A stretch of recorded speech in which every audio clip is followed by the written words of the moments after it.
지난주가 부활절인데 이번 주에 무슨 부활 예배를 또 나누나 그렇게 생각하는 분이 있을지 모르겠습니다. 그러나 부활절은 1년에 한 번을 지키는 것으로 이제 부활절 끝 그 모든 것을 적어서 장롱 속에 집어넣든 기업 속에 집어넣든 그렇게 정리할 수 있는 평범한 절기가 아닙니다. 세상의 역사는 물론이거니와 오고 가는 모든 인생의 목적을 완전히 바꾼 절기가 바로 부활절입니다. 부활이 없다면 죄의 용서도 없고 구원도 없습니다. 부활이 없다면 천국에 대한 소망도 없습니다.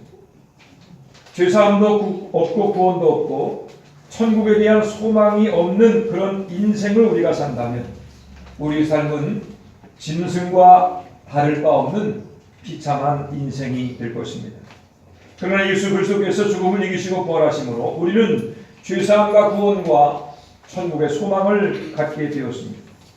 죽을 수밖에 없는 우리에게 죄사함과 구원과 천국의 소망을 갖게 만든 부활절이야말로 매일 기뻐하며 감사하며 찬양해야 할 절기인 줄로 믿습니다.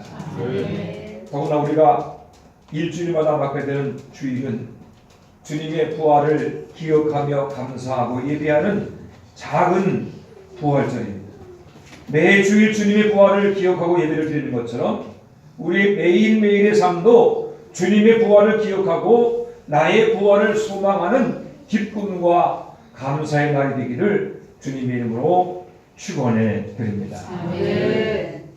어디 여러분들 좋은 여행 가시면 기쁘시죠? 어떠세요? 난 여행은 질색에 그러신가요? 어떻습니까? 어디 뭐 가까운데 베트남이라고 어디 중국이라도 여행 가게 되면 손꼽아 기다렸습니다. 언제 가나? 짐 뿌렸다 풀었다 그러면서 이것 풀었다 저것도 뺐다 막 그러는데 그렇죠? 천국은요 우리가 가는 가까운 여행지보다 훨씬 더 좋은 곳입니다. 그런데 우리가 이 천국에 대한 소망을 잃어버리고 살 때가 많이 있습니다. 여러분 매일 아침마다 매일 일상 속에서 천국을 기대하며 소망하는 여러분들이 되시기를 바랍니다.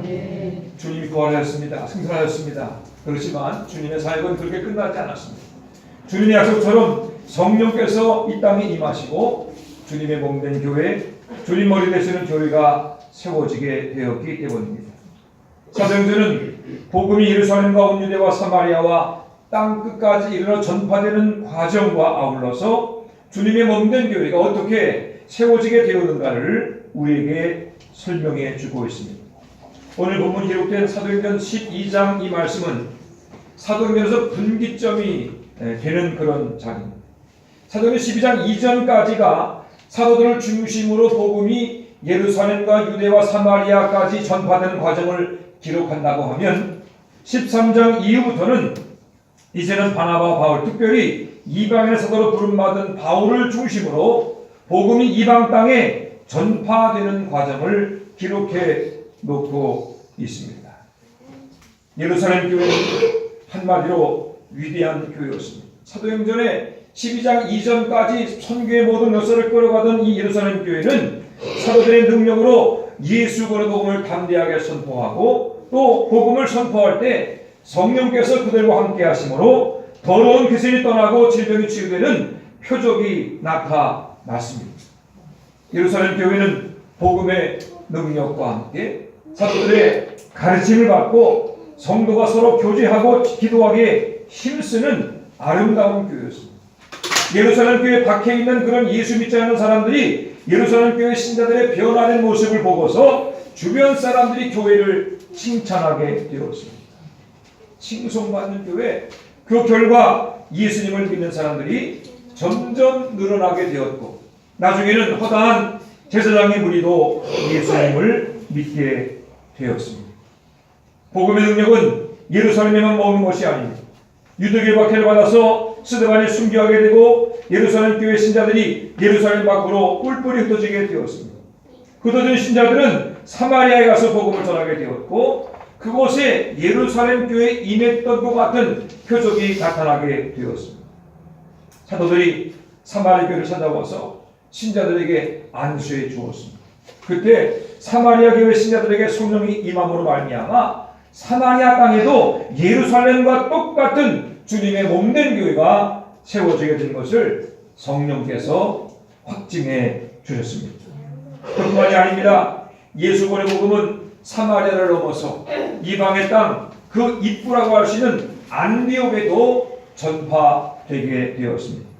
거듭난 신자들이 안디옥에서 헬라인들에게 복음을 전하게 될 때 주의 능력이 그들과 함께 하심으로 그 지역의 많은 이방인들이 예수님을 영접하게 되었습니다.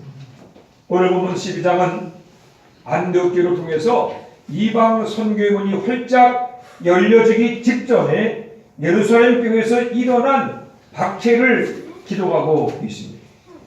이 예루살렘 교회에 임했던 박해는 이방 선교를 준비하게 하시려고 하는 하나님의 뜻이 있었습니다.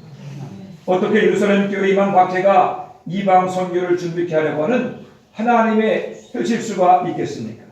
우리 한번 사도행전 11장 30절 말씀을 함께 읽어보겠습니다. 사도행전 11장 30절입니다. 시작. 이를 진행하여 바나바와 사울의 손으로 장로들에게 보내니라. 아멘.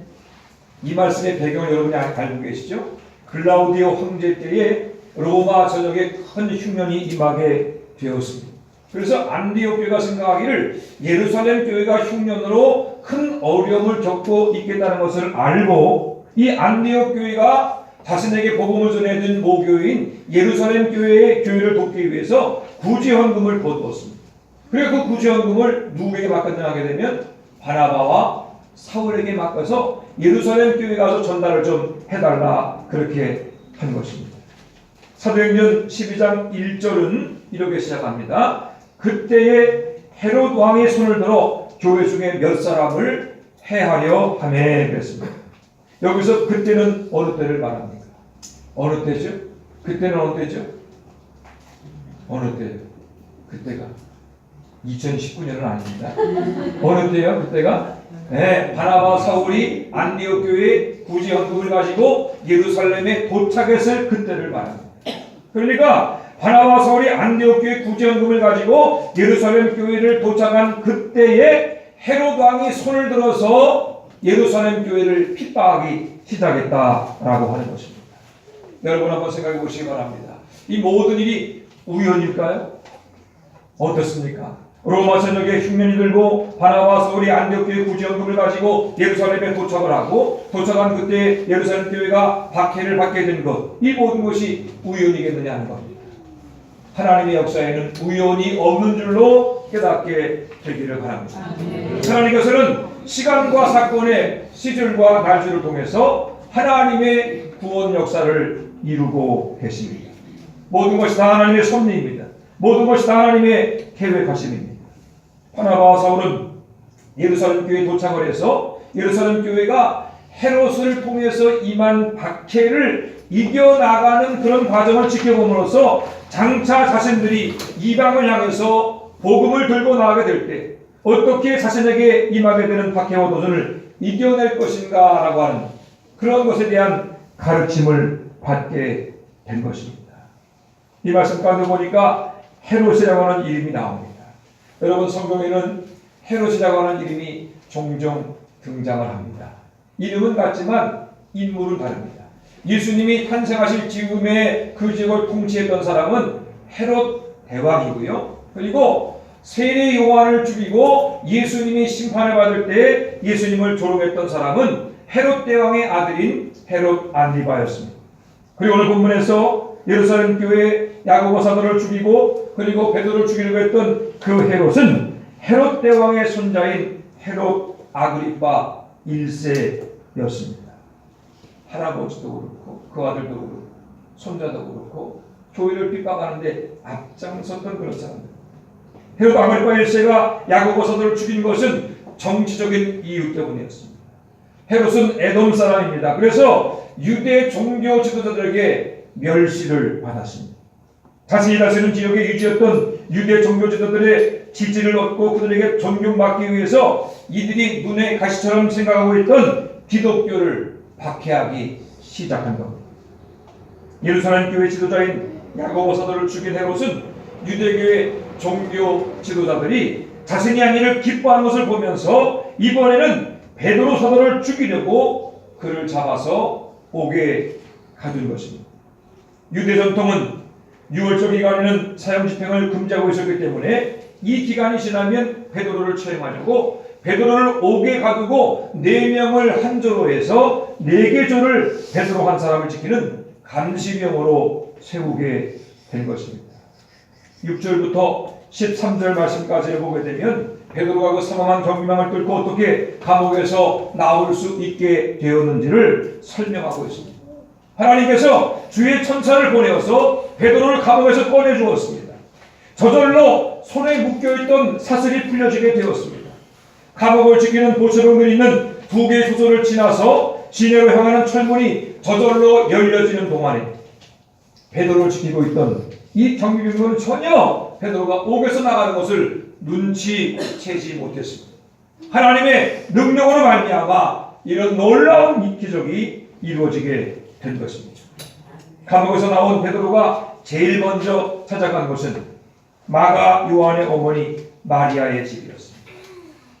본문의 내용으로 보게 되면 당시 마리아의 집은 예루살렘 교회 신자들이 모여서 예배하고 있던 여러 예배 장소 중에 하나였음을 짐작하고 있습니다. 예루살렘 교회 신자들이 이 마리아의 집에 모여서 뭘 하고 있었을까요? 뭘 하고 있었죠? 기도하고 있었습니다. 12절 하반절 보니까 이렇게 말합니다. 여러 사람이 거기 모여 기도하고 있더라. 신자들이 기도하고 있었습니다. 이 기도는 5절의 연장입니다. 야고보 사도가 처형을 당한 이후에 옥에 갇힌 베드로도 곧 처형될 것을 알게 된 예루살렘 교회는 베드로를 위해서 간절히 기도하고 있었습니다. 베드로가 옥에 갇힌 그 순간부터 베드로가 그 집에 도착할 때까지 간절히 하나님께 기도하고 있었다는 거예요. 베드로가 자신을 위해서 기도하던 마리아의 집 대문을 두드리자 여종인 로데가 누가 왔나 확인하러 나왔다가 그 문 밖에 서 있는 사람이 베드로인 것을 알고 그가 깜짝 놀랐어요. 너무 기쁜 나머지 문을 먼저 열어줘야 되는데 문을 열어주는 것도 잊어버리고 집 안으로 달려들어갔어요. 지금 베드로가 문 밖에 와 있다고, 지금 베드로가 문을 두드리고 있다고 그렇게 알렸습니다. 그러자 베드로를 위해서 간절히 기도하고 있던 예루살렘 교회는 자신들의 기도를 응답하신 하나님께 찬양하면서 모두 맨발로 달려 나왔습니다. 베드로를 환영하며 집으로 영접해 드렸습니다. 그렇죠? 아니죠? 안 믿었죠? 우리 사회 목사 앞에서 아닌데요. 아닙니다. 여러분, 그러면 얼마나 좋겠어요. 우리 한번 15절 말씀 읽어볼까요? 예루살렘 교회 반응을 보겠습니다. 15절을 읽습니다. 시작. 여자인 입서 말하되 참말이라니 그들이 말하되 그러면 그들의 천사라. 네, 이 말씀을 현대어 성경은 이렇게 번역을 합니다. 그러나 그들은 소녀의 말을 믿지 않고 내가 제정신이 아닌 게로구나 하고 꾸짖었다. 소녀가 끝까지 우겨대자 그들은 그런 그의 천사일 거야. 베드로가 아무래도 처형당했나 보다 하고 말하였다. 이렇게 번역을 했습니다. 베드로가 나왔다고 이야기하는 그 여자아이를 향해서 꾸짖었고요. 또 끝까지 얘기하니까 아이고 베드로가 이제는 처형당해서 천사가 왔구나. 그렇게 말할 정도로 베드로가 나왔다는 것을 믿지 못했다라고 하는 겁니다. 그냥 믿지 않아도 과연 그런 거 아닌가 이렇게 한 것이 아니라 전혀 믿지 않았다는 거예요. 여러분, 지금 마리아의 집에 모여서 있는 예루살렘 교회 신자들은 그저 평범한 신자들이 아닙니다. 그들 중에는 예수님의 사역을 보고 듣고 체험한 제자들도 있었습니다. 그들은 모두가 성령의 충만을 받아서 예수 복음의 증인으로 살아가던 사람들이었습니다. 게다가 그들은 지금 베드로를 위해서 간절하게 기도하고 있었습니다. 그런데 이들은 베드로가 지금 문 밖에 있다는 것, 베드로가 살아서 감옥을 나오게 되었다는 것을 전혀 믿지 못하고 있었습니다. 어떻게 이런 일이 있었겠습니까? 그토록 성령 충만하던 예루살렘 교회, 누구보다 복음과 기도의 능력을 믿고 성령의 능력을 의지하던 위대한 예루살렘 교회가 정작 자신들의 간절한 기도가 이루어진 것을 믿지 못하고 있었다는 것을 우리는 어떻게 이해를 해야 하겠습니까? 첫째로 우리는 예루살렘 교회 위대함이 예루살렘 교회 신자들로부터 비롯된 것이 아니라 주님의 능력으로부터 비롯된 것임을 깨닫게 됩니다. 우리 한번 따라하겠습니다. 교회의 위대함은 사람에게 달린 것이 아니라 주님께 달려있다. 한 번 더 하겠습니다. 교회의 위대함은 사람에게 달린 것이 아니라 주님께 달려있다. 할렐루야. 우리는 사도행전을 읽으면서 그런 생각을 합니다. 예루살렘 교회 신자들은 우리와는 뭔가 다른 사람일 것이다. 그들은 굳은 믿음과 의지를 가지고 있고 어떤 위협과 박해에도 굴하지 않는 그런 담대한 믿음의 소유자일 것이다. 순교의 신앙으로 무장한 믿음의 영웅일 것이다. 그런 생각을 하게 됩니다. 여러분 그렇습니까? 그렇지 않습니다. 오늘 본문을 보게 되면 예루살렘 교회 신자들도 우리와 다를 바 없는 그저 평범한 사람들이었음을 알게 됩니다. 그들은 야고보 사도가 순교한 이후에 베드로 사도까지 죽임당한 것을 두려워하고 있었습니다. 베드로가 스스로 매여서 깊은 감옥 속에 있을 뿐만이 아니라 베드로 사도를 무려 16명의 경비병들이 철동같이 지키고 있다는 말을 전해 들은 예루살렘 신자들은 누구라도 하나님이시라도 베드로를 구할 수 없을 것이라고 하는 절망감에 빠져 있었습니다. 그럼에도 불구하고 이들은 기도하고 있었습니다. 불가능한 상황, 도저히 자신들의 힘으로 어쩔 수 없는 절망적인 상황 가운데서 드리는 기도였으니 이들의 기도가 얼마나 간절했겠습니까? 그러나 그들의 간절한 기도가 곧 기도 응답에 대한 믿음을 의미하는 것은 아니었습니다. 간절히 기도하긴 하지만 이들은 절망적인 상황에 압도당한 나머지 하나님께서 얼마든지 이 상황을 극복해 하실 것이라고 하는 그런 능력 있는 분임을 믿는 믿음조차 잃어버리고 있었습니다. 우리는 이러한 예루살렘 교회 신자들의 모습을 보면서 상심하기보다는 위로를 받게 됩니다. 예루살렘 교회 신자들도 알고 보니까 우리와 다를 바가 없구나. 나와 다를 바가 없구나. 예루살렘 교회 신자들도 믿음 없이 기도할 때가 있고 예루살렘 교회 신자들도 상황 앞에서 낙심하고 절망할 때가 있구나. 그렇게 위로를 받게 됩니다. 여러분 그렇습니다. 예루살렘 교회의 신자들은 우리와 다른 사람들이 아닙니다. 그들은 날 때부터 믿음의 영웅으로 태어나고 십자가를 두려워하지 않는 무슨 특별한 훈련을 받은 사람들이 아닙니다. 그들도 우리처럼 똑같이 상심하고 낙담하고 절망하는 평범한 사람들입니다. 그렇다면 평범한 예루살렘 교회, 평범한 예루살렘 교회 신자들을 위대하게 만든 것은 무엇입니까? 그것은 바로 예수 그리스도이십니다. 내 교회를 세우리라 하나님의 하신 예수 그리스도의 능력이 예루살렘 교회를 위대한 교회로 세워가신 것입니다. 그뿐만이 아닙니다. 성천하신 주님의 약속을 따라서 오순절날 이들에게 임한 성령 하나님의 능력이 이들을 위대한 교회로 만드신 것입니다. 우리가 위대한 교회를 꿈꾸며 주님의 말씀과 기도에 매이는 교회, 성령 충만한 교회가 되어야 하는 이유가 바로 여기 있습니다. 우리는 이전과 똑같은 교회를 꿈꾸지 않습니다. 우리는 이 세상을 꿈기 원하시는 예수님 마음을 시원하게 하는 교회를 꿈꾸고 있습니다. 주님의 사역사심을 보여주는 교회, 춘천도성의 많은 영혼들을 구원하는 교회를 꿈꾸며 기도하고 있습니다. 이러한 위대한 교회를 이루는 능력이 우리에게 있습니까? 아닙니다. 위대한 예루살렘 교회의 능력이 오직 예수 그리스도와 성령 하나님으로부터 온 것이라면 이 시대의 위대한 춘천제일감리교회를 세워가는 능력도 오직 예수 그리스도와 성령 하나님부터 오는 것임을 믿으시기를 바랍니다. 예배당의 크기가 교회를 위대하게 만드는 것이 아닙니다. 모인 사람이 많다고 해서 그 교회가 능력 있는 교회가 되는 것이 아닙니다. 재정이 넉넉하다고 해서 그 교회가 주님의 마음을 시원케 하는 교회가 되는 것이 아닙니다. 위대한 교회, 능력 있는 교회, 주의 마음을 시원케 하는 교회는 오직 예수 그리스도와 성령 하나님께 달린 것임을 믿으시기를 바랍니다. 저는 우리 교회가 날마다 말씀과 기도와 말씀으로 주님께 붙들리는 교회가 되기를 바랍니다.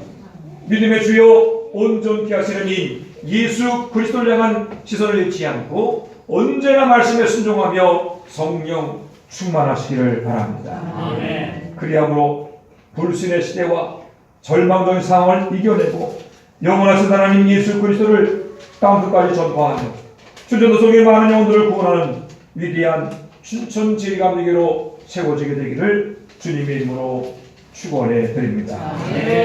두 번째, 우리는 예루살렘 교회 모습에서 하나님께서는 연약한 기도일지라도 기뻐하시는 분이심을 깨닫게 됩니다. 주님은 우리의 생각까지 알고 계시는 분이십니다. 마음속으로 품는 생각도 알고 계시고 소곤대는 소리까지도 알고 계시며 그런 기도에도 귀를 기울이시는 분이십니다. 하나님 우리 마음의 생각을 아시는 분이시기 때문에 예루살렘 교회 기도, 베드로를 위해서 간절히 기도하는 예루살렘 교회 기도가 정말로 하나님께서 베드로를 풀어줄 것을 믿고 드리는 기도가 아니라는 것을 알고 계셨을 것입니다. 그런데 여러분, 오늘 성경 말씀 보게 되면 예루살렘 교회 기도를 간절한 기도였다고 기도하고 있습니다. 5절 말씀 보니까 이에 베드로는 옥에 갇혔고 교회는 그를 위해서 간절히 하나님께 기도하더라, 이렇게 기록하고 있습니다. 여기서 간절한 기도라고 하는 말은 이들의 기도를 부정적으로 평가하는 것이 아니고 예루살렘 교회 기도가 절망에 압도되어서 탄식하며 드린 기도였다고 할지라도 주님께서는 그 기도를 기뻐하셨다라고 하는 뜻인 것입니다. 여러분, 그렇습니다. 주님은 우리의 기도를 기뻐하십니다. 우리의 기도가 산을 옮길 만한 믿음의 기도가 아닐지라도 오히려 절망 속에, 낙심 속에 탄식하며 드리는 기도일지라도 우리의 기도를 기뻐하심을 믿으시기를 바랍니다. 아멘. 우리는 2주일 전부터 화목기도회를 드리고 있습니다. 화요일 8시, 목요일 8시. 그렇죠? 아니에요? 네. 화요일 8시, 목요일 8시. 저는 여러분 가만히 계실래 내가 또 틀렸나? 화요일, 목요일 8시. 수요일은 7시 반. 금요일은 9시. 예, 잘 기억하세요. 화목기도를 드리고 있는데, 화목기도를 드리면서 주님께서 우리 기도를 기다리셨다 하는 생각을 합니다. 그리고 우리가 드리는 기도를 기뻐하시는 것을 깨닫게 됩니다. 왜냐하면 43년 전 간절한 기도를 통해서 우리 교회를 개척하신 하나님께서는 다시금 우리 교회가 기도로 세워지기를 원하고 계신다라고 하는 것입니다. 우리 교회가 기도하는 교회가 되어야 되는 이유는 기도하지 않고는 주님 마음을 시원케 하는 교회가 될 수 없기 때문입니다. 기도하지 않고는 춘천도 속의 많은 영혼들을 구원하는 교회가 될 수 없기 때문입니다. 기도하면 할수록 더욱 기도에 묶이는 것을 깨닫게 됩니다. 그 전에 화목기도 안 할 때는요 괜찮았거든요. 근데 화목기도를 하니까 더 기도해야 되겠다 하는 그런 마음을 가지게 됩니다. 기도하면 할수록 기도하지 않고는 살 수 없음을 깨닫게 됩니다. 어제도 제가 집사람과 함께 7시 와서 기도를 드렸는데 토요일 날 될까 그 생각을 했어요. 토요일은 쉬어야 되겠죠? 토요일은 저희들 개인적으로 할 테니까 여러분들은 토요일은 쉬시고 하여튼 깨어서 기도하는 여러분들이 되기를 바랍니다. 기도하면 할수록 더 많은 기도가 필요함을 알게 됩니다. 제가 이전에 말씀드린 것처럼 한국교회는 앞으로 기도하는 교회와 기도하지 않는 교회로 나눠지게 될 것입니다. 기도하는 교회는 영적인 기근 속에서도 성령의 도우심으로 더욱 많은 영혼들을 구원하는 교회가 될 것입니다. 그러나 기도하지 않는 교회는 영적인 기근 속에서 낙심하고 절망하게 될 것입니다. 지난 10여 년 동안에 한국교회가 점점 쇠퇴하는 이유는 무엇입니까? 다른 거는 많이 하는데 기도하지 않습니다. 왜 기도하지 않습니까? 하나님의 전능하심과 선하심에 대한 믿음이 없기 때문입니다. 등 따숩고 배부르니까 기도하지 않습니다. 육신의 성욕과 쾌락을 쫓는 세상의 풍조에 휩쓸려서 기도하지 않습니다. 지금 우리가 처한 상황에 대한 깨달음이 없기 때문에 기도하지 않습니다. 여러분, 기도하지 않으면 영적인 능력을 잃어버리게 됩니다. 영적인 능력을 잃어버리게 되면 더욱 깊은 침대로 빠져들어서 기도할 수 없게 되는 것입니다. 이런 악순환이 지금 계속되고 있습니다. 이런 영적 침체를 벗어나는 길은 다시 기도하는 것밖에 없습니다. 예루살렘 교회가 절망 중에 기도한 것처럼 낙심되고 절망되는 상황이 파도처럼 밀려와도 우리는 기도해야 됩니다. 설령 우리 기도가 하나님의 전능하심과 선하심에 대한 온전한 믿음으로 드리는 기도가 되지 않을지라도 우리는 주님의 도우심을 구하며 기도의 자리로 나와야 될 것입니다. 기도하면 주님이 도와주십니다. 기도하면 주님께서 일하기 시작합니다. 기도하면 막힘든 허물어 주시고, 기도하면 예배당도 회복시켜 주시고, 마침내 우리를 절망적인 상황 가운데서 벗어날 수 있도록 놀라운 기적을 베풀어 주실 것입니다. 예루살렘 교회에 와 있던 바나바와 사울이 교회의 위대함은 사도들과 신자들에게 있는 것이 아니라 교회의 머리가 되시는 주님께 있음을 깨닫게 되었습니다. 연약한 믿음일지라도 기도하게 될 때 그 믿음을 통해서 주님께서 기뻐하시고 그 기도를 통해서 하나님의 기적을 베푸신다는 것을 배우게 되었습니다. 이 12장의 깨달음을 통해서 바나바와 사울이 13장부터 하나님께서 활짝 열어가시는 이방인의 사도로 쓰임받게 된 줄로 믿으시기를 바랍니다. 우리도 이곳 광야에 머물러 있는 동안에 하나님께서 무엇을 말씀하시고 무엇을 가르치시는가, 그것에 대한 깨달음이 있어야 됩니다. 왜 이곳으로 우리를 인도하셨는지, 왜 이곳에서 예배하게 하시고 왜 이곳에서 기도하게 하시는가, 그 이유를 깨달을 수 있어야 됩니다. 오늘 본문이 우리에게 주는 가르침처럼 교회의 위대함은 인간에게 있는 것이 아니라 교회 머리 되시는 주님께만 있음을 철저히 깨달아야 됩니다. 그 깨달음으로 주님만 바라보고 주님만 따라가고 주님께만 순종하는 삶을 살아가는 여러분들이 되시기를 바랍니다. 우리에게 능력이 있는 것이 아니라 주님께 능력이 있습니다. 우리가 무엇을 할 수 있는 것이 아니라 성령께서 우리로 하여금 모든 것들을 이룰 수 있도록 능력을 허락해 주시는 것입니다. 또한 연약할지라도 주님은 우리의 기도를 기뻐하십니다. 우리의 연약한 기도를 통해서 하나님의 위대한 것을 이루어 가시고 위대한 교회를 세워 가십니다. 주님의 전능하심을 믿고 늘 기도의 자리로 나아가는 여러분들이 되시기를 바랍니다. 기도에 묶이는 인생, 말씀에 묶이는 인생을 사는 여러분들 되기를 바랍니다. 그리하므로 이 마지막 시대에 주의 마음을 기쁘시게 하는 교회, 하나님의 살아계심을 보여주는 교회, 춘천도성의 많은 영혼들을 구원하는 위대한 춘천 제1감리교회로 세움받는 여러분 모두가 되시고 우리가 될 수 있기를 주님의 이름으로 축원해 드립니다. 우리 말씀을 기억하시고 통성으로 기도하겠습니다. 교회 위대함은 주님께 있고 성령께 있음을 깨닫게 하시고 날마다 말씀에 순종하며 깨어 기도하는 우리가 되게 하여 주시옵소서. 우리 귀 한번 크게 부르시고 통성으로 기도하겠습니다. 주여